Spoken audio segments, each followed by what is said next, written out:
Hello AOS fans, Robin here, back once more with a little meta matters for you. Hope you're doing well and I hope you're enjoying this new series that we've got going. We're trying to bring you more and more videos of this nature, so do let us know what you think in the comments below. And today I want to talk about something that's absolutely got no basis in fact whatsoever, and is entirely wild speculation. We had one of our live chats on our Patreon channel the other day. So yes, if you do sponsor us on Patreon, we have a live chat every month. You can come along and join in and throw some questions at us. And there were lots of interesting questions thrown at us. But perhaps possibly the most interesting question is, somebody asked, where would we like the meta to go next? What changes would we like to see? So they brought in spells for Nightvault with Season 3 sort of vaguely on the horizon. What changes would we like to see? And my idea for this, and something I would really like to see, is I would like to see substitutions.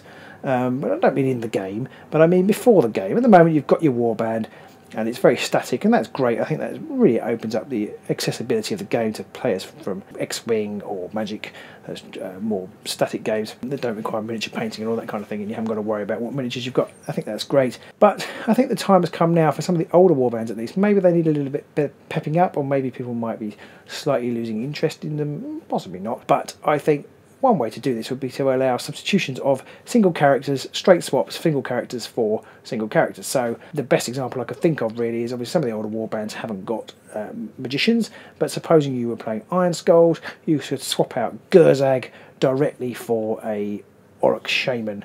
So you swap out as Gurzag and you bring in this Orc Shaman, and suddenly your Iron Skulls have got magic. Yeah, I mean, I would say Gurzag would be the best one. It doesn't have to be Gurzag. It could be you're playing with Gurzag but you don't have Bone Cutter, you bring in the Shaman or whatever. But literally, when you buy the box, you buy a replacement model for another one of the existing guys. So maybe you get rid of Oberyn for some other sort of magic user on the Stormcast side, or perhaps Reavers get some sort of beefed up muscle guy and they lose Arnulf, or possibly even Antar guy. I don't know. I mean, this could go any way, but basically it is a straight swap. So whatever you choose, whatever warband it is, you get extra pack of with one figure, and you can do a straight swap with one figure, and it's only ever one figure. It's always the same. It might, I'm only thinking one figure, but you could be two if it was particularly powerful.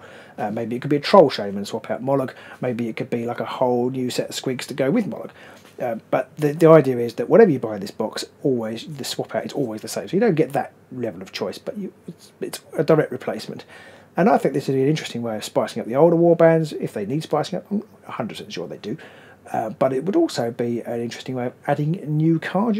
They could have faction-specific cards in the box, so you could actually, again, I think where the game has missed a trick a little bit is that the decks tend to be quite, if not samey in content, although there have been times where they have been samey, everybody's picking the same cards. That's why they've had the BAR list brought in. You could at least, there isn't very much reliance on the faction-specific cards, with the possible exception of the Nighthorns, and they could actually beef that up. They could put some juicy faction-specific cards in that you can use with any.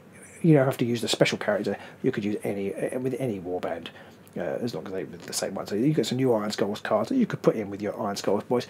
I think that would be a really good way of evolving the game, making it interesting, and giving it a bit more flavour. I think it would be really nice to see games with more faction-specific cards. If you have to make those faction-specific cards a little bit better, so be it. So that's my idea. It's baseless speculation. What do you think? Would you like that idea? Would you like to see that? Perhaps we can get a campaign going, get Games Workshop to bring that in if you would like it. Suggest it to them. Who knows? What would you like to see changes in the meta? I mean, Magic was in so many ways an obvious choice. In other ways, I feel like it wasn't obvious at all, and I think they've integrated it fairly well into the game. Well, it hasn't upset the game at all, and that's obviously the tough thing with bringing in new mechanics. And the good thing about this miniature swap thing is it doesn't really change any of the mechanics of the game. It's literally just adding a bit of variation in the team that you can play. But what would you like to see in the game? Where would you like to see the game moving in Season 3? And let us know any other thoughts about the future of the game in the comments below. And if you would like to sign up on Patreon and join in on these kind of quite exciting live chats we have some good ideas in there, do come along and check us over out on Patreon. I'll put a link in the comments below. Come and say hello. We'd love to see you. But until the next time when Pete and I are battling in the Mirror City, we'll see you soon. Bye!